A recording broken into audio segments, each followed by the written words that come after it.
छत्रपती शिवरायांना मानाचा मुजरा करतो। भारतीय राज्यघटनेचे शिल्पकार भारतरत्न डॉक्टर बाबासाहेब आंबेडकर यांना मानवंदना अर्पित करतो।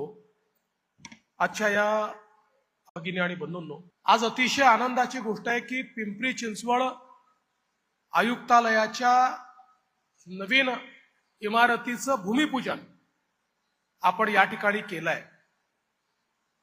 खरं म्हणजे 2018 साली आपण पिंपरी चिंचवडचं नवीन आयुक्तालय तयार केलं, कारण मुंबई नंतर पुणे हे आपलं सगळ्यात मोठं आयुक्तालय होतं। पुण्याचा व्याप आणि विस्तार अत्यंत मोठा होता आणि त्यासोबत पुणे ग्रामीणमध्ये देखील मोठ्या प्रमाणात नागरी वस्ती तयार झाली होती आणि म्हणून याच्या विभाजनाची आवश्यकता होती। मोठ्या प्रमाणात औद्योगिकरण वाढत असल्यामुळे औद्योगिक क्लस्टर्स तयार झाले होते। तिथली गुन्हेगारी रोखण्याकरता त्या ठिकाणी विशेष व्यवस्था करण्याची आवश्यकता होती आणि म्हणून त्यावेळी आपण निर्णय घेतला आणि या पिंपरी चिंचवडला एक नवीन पोलीस आयुक्तालय आपण दिलं। आणि आज मला अतिशय आनंद आहे की या 2025 साली हे नवीन आयुक्तालय आता आपल्या स्वतःच्या इमारतीमध्ये जाणार आहे। खरं म्हणजे जमिनीकरता अनेक अडचणी त्याच्यामध्ये आल्या। खरं तर आयुक्त आमच्या पाठीशी लागले होते की विधानसभेच्या निवडणुकीच्या आधी याचं भूमिपूजन करा, पण मी त्यांना हे सांगितलं की जोपर्यंत सगळ्या परवानग्या होऊन आणि टेंडर निघत नाही तोपर्यंत मी कधीही भूमिपूजन करत नाही। त्यामुळे ते झालं की आम्ही भूमिपूजन करू आणि म्हणून ते सगळं झाल्यानंतर आज या ठिकाणी हे भूमिपूजन होत आहे। मगाशी माझी क्लिप आपण बघितली, ज्यावेळेस पुणे आयुक्तालयाच्या भूमिपूजनाला मी गेलो होतो त्यावेळेसच मी सांगितलं की आपली सरकारी इमारती ज्या आहेत या सरकारी इमारती चांगल्या झाल्या पाहिजेत असा आपला सातत्याने आग्रह आहे। आणि म्हणून पहिल्यांदा आपण नागपूरचं पोलीस आयुक्तालय हे अतिशय चांगलं त्या ठिकाणी तयार केलं। पुण्याचं आयुक्तालय हे त्याच्यापेक्षा चांगलं तयार झालं आणि आता देशातलं सगळ्यात आधुनिक पोलीस आयुक्तालय हे चौबेजी तुम्ही नशीबवान आहात की तुम्हाला ते मिळतं आहे। आणि निश्चितपणे ज्याचा उल्लेख अजितदादांनी केला, दादांना एक एस्थेटिक सेन्स आहे। एखादी इमारत कशी असली पाहिजे, ती कशी दिसली पाहिजे याबद्दल त्यांचा विशेष आग्रह असतो। त्यामुळे त्या एस्थेटिक सेन्सचा विशेष लाभ या इमारतीच्या डिझाईनमध्ये झाला आणि म्हणूनच अतिशय सुंदर अशा प्रकारची इमारत या ठिकाणी होते। तशीच सुंदर इमारत ही पोलीस अधीक्षक कार्यालयाची देखील होते। खरं म्हणजे या इमारती बघितल्यानंतर या सरकारी इमारती आहेत असं वाटत नाही। आमच्या पोलीस गृहनिर्माणने खरं म्हणजे ज्या इमारती बांधल्या आहेत, वेगवेगळ्या आयुक्तालयाच्या, वेगवेगळ्या पोलीस अधीक्षक कार्यालयांच्या किंवा आता पोलिसांची निवासस्थानं देखील जी बांधलेली आहेत ती अतिशय चांगली, एखाद्या खासगी बिल्डरला देखील मागे टाकू शकतील अशा प्रकारची कार्यालय ही आपण मोठ्या प्रमाणात या ठिकाणी बांधली आहेत। आज या निमित्ताने CSR मधनं देखील आपण माळुंगे माणचं पोलीस स्टेशन त्या ठिकाणी तयार केलेलं आहे। ही खरोखर अतिशय समाधानाची आणि आनंदाची गोष्ट आहे। या निमित्ताने मला आयुक्तांना एवढं सांगायचं आहे की पिंपरी चिंचवडचं आयुक्तालय तयार करत असताना एक मोठा औद्योगिक भाग या भागामध्ये तयार होतोय आणि म्हणून आयुक्तालयाची गरज आहे, याकरता आपण हे आयुक्तालय तयार केलं।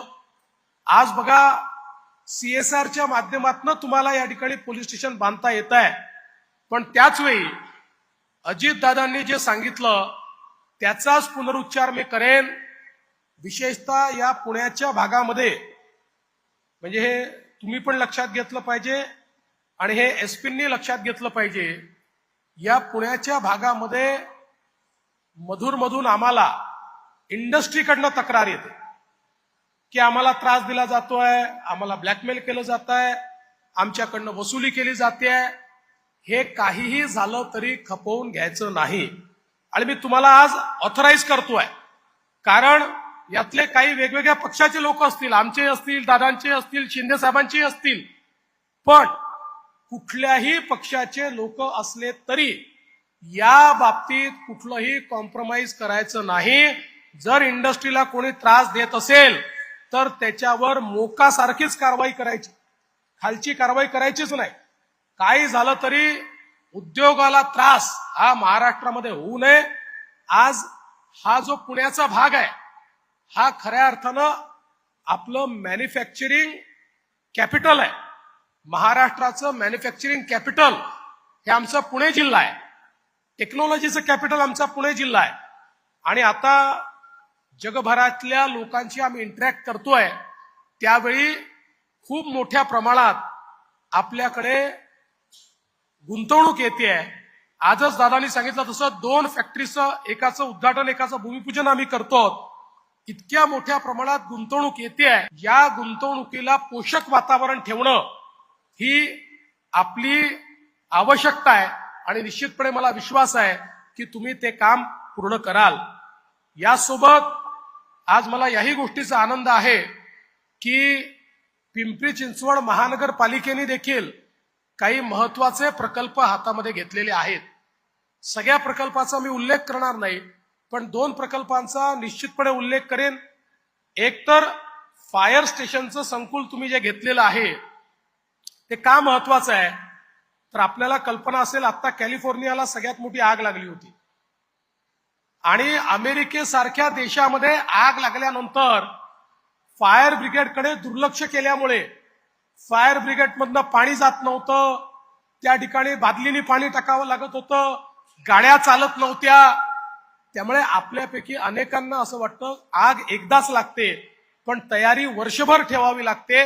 आणि म्हणून हे अतिशय चांगलं फायर स्टेशन तुम्ही सुरू केलेलं आहे. आपल्या आयुक्तालयाच्या कानाकोपऱ्यामध्ये याच्यामध्ये कुठलंही कॉम्प्रोमाइज करू नका. अनेक वेळा याच्या आरक्षित जागा दुसऱ्या कोणाला तरी चालल्या जातात, लोकांना वाटतं याची आवश्यकता नाहीये, आरक्षण काढून टाकलं जातं. ते न करता आवश्यक तेवढी फायरची सिस्टीम ही योग्य प्रकारे या ठिकाणी तयार झाली पाहिजे. दुसरं, तुम्ही डेटा हबचा जो कार्यक्रम हातामध्ये घेतलाय तो अतिशय चांगला आहे. याच्यामुळे सिटीजन सेंट्रिक अशा प्रकारचं जे आपल्याला या ठिकाणी प्रशासन चालवायचं आहे, प्रशासनामध्ये लोकाभिमुखता आणायची आहे, प्रशासनामध्ये पारदर्शिता आणायची आहे आणि जनतेला उत्तरदायी अशा प्रकारचं जे प्रशासन तयार करायचं आहे ते प्रशासन यातनं आपल्याला निश्चितपणे तयार करता येईल. आणि तिसरी महत्वाची गोष्ट जी तुम्ही केली आहे, जी तुम्ही एआयच्या माध्यमातून होर्डिंग ची पॉलिसी आणलेली आहे की ज्याच्यामध्ये इल्लीगल होर्डिंग जे आहेत या संदर्भात एआयचा वापर करून आपल्याला त्याच्यावर लक्ष ठेवता येईल. ही अतिशय चांगली गोष्ट आहे, कारण महाराष्ट्रामध्ये इतक्या मोठ्या प्रमाणात इल्लीगल होर्डिंग लागतात आणि सगळे राजकीय पक्ष ते होर्डिंग लावतात. त्यामुळे तुमच्या पिंपरी चिंचवडच्या एरियामध्ये कुठे माझं इल्लीगल होर्डिंग लागलं, इतर कोणाचं काढायच्या ऐवजी सगळ्यात पहिले माझं काढा, म्हणजे मग इतरांचं देखील तुम्हाला काढायला काही अडचण राहणार नाही. आणि ज्याला होर्डिंग लावायचं आहे त्यांनी जे लिगल होर्डिंग आहे त्याच ठिकाणी होर्डिंग लावलं पाहिजे. आतापर्यंत तुमच्याकडे मॉनिटरिंग कठीण होतं, पण तुम्ही इतकी चांगली एआयची पॉलिसी आणलेली आहे, त्यामुळे त्या पॉलिसीचा अवलंब करून या ठिकाणी आपलं होर्डिंग हे त्या लिगल जागेच लागलं पाहिजे. अशा प्रकारचा प्रयत्न हा आपण निश्चितपणे केला पाहिजे. 2 महत्वाचे विषय दादांनी या ठिकाणी मांडले. एक तर जी काही जागा गृह विभागाकडे आलेली आहे, तर मी सीपींनाही विचारलं, त्यांना 20 हेक्टरच्या वर म्हणजे 50 एकराच्या वर जागेची आवश्यकता नाहीये. त्यामुळे त्या संदर्भातली एक बैठक महापालिकेला बोलवून आपण घेऊ आणि त्या उरलेल्या जागेचा जो काही विनियोग करायचा आहे तो निश्चितपणे चांगल्या प्रकारे पिंपरी चिंचवडच्या लोकांकरता ज्या काही आवश्यक गोष्टी त्या ठिकाणी तयार करायच्या आहेत, आधुनिक शहर तयार करण्याकरता ज्या काही गोष्टी तयार करायच्या आहेत त्या ठिकाणी आपण निश्चितपणे तयार करू. दुसरा महत्वाचा विषय हा पुरंदर एअरपोर्टचा आहे. खरं म्हणजे ज्या दिवशी बापू तुम्ही निवडून आलात त्याच दिवशी मी सांगितलं की आता पुरंदर एअरपोर्ट होणार, आता ते काही थांबत नाही. आणि मी सांगतो पुरंदर एअरपोर्ट हे पुण्याच्या विकासाला 4 पटीनं पुढे नेणार आहे.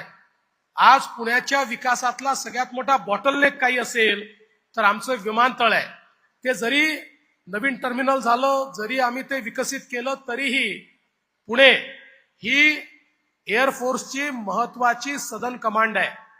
या ठिकाणी देशाच्या सुरक्षिततेकरता एअरफोर्सची ऍक्टिव्हिटी ही 365 दिवस चालवावीच लागते आणि त्याकरता एअर स्पेस बंद करून, धावपट्टी बंद करून मोठा काळ आपल्याला एअरफोर्सला हे एअरपोर्ट द्यावंच लागतं. त्यामुळे जोपर्यंत नवीन एअरपोर्ट आपण बांधणार नाही तोपर्यंत आंतरराष्ट्रीय शहर म्हणून जी पुण्याची खाती आहे ती आपल्याला मिळू शकत नाही. आणि म्हणून हे पुरंदरचं जे एअरपोर्ट आहे, आता त्या संदर्भातला प्रस्ताव लँड ऍक्विजिशनचा हा राज्य सरकारकडे आलेला आहे. मी परवाच त्याची बैठक घेतली. राज्य सरकारकडनं आम्ही त्याला तात्काळ मान्यता देऊ.